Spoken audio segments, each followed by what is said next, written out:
Now I lay me down to sleep.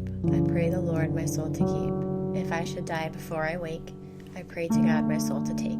Amen. I never understood the essence of one of the most valued childhood prayers until my mistakes gave me a clearer perspective. Mister had me cringing at the thought of, if I should die before I wake. The clock ticking was a reminder of how my breath in each succeeding second could be my last. I breathed the aroma of the also-familiar beer, Steel Reserve.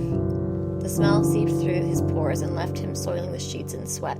With hesitation, I would turn my back to Mister as he lays drunken asleep in bed. The hesitation turned into a deep sigh when I successfully turned over without waking Mister in the night. His snoring became tolerable.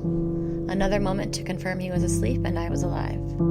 I survived another night, I thought. Gazing at the wall, I became sleepy. I attempted to sneak in some rest, but like a thief in the night, Mister stole that away from me. He wakes up feeling for me and calling my name, but as clever as a possum, I pretend that I'm dead asleep. He keeps repeating, T, T, T, which was what he called me. No response from me. I can feel the sheets twisting and mattress creasing.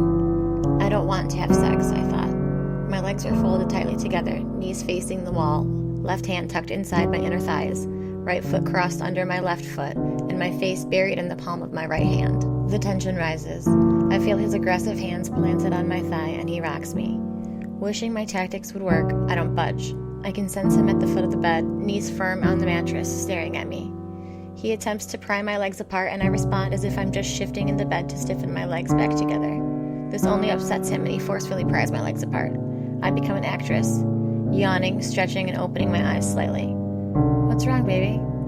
I try to play it off as if I don't know what's going on. Give me some. This was his polite way of asking me for sex. I'm tired. Mister began sliding in between my legs as I attempted to close them. He told me, you gon' fuck me because you fuck everyone else. This was his sick way of accusing me of cheating because he knew that he was just laid up with his coworker before coming home to me.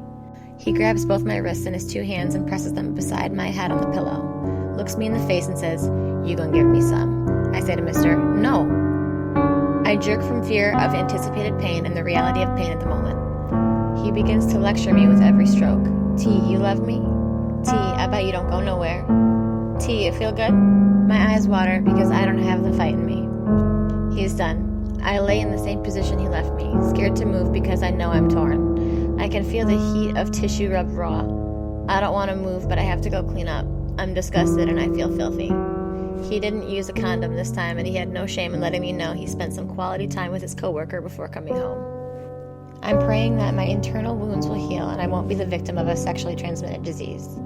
It hurts to urinate and the soap burns, but this is nothing. I tell myself, you can endure this.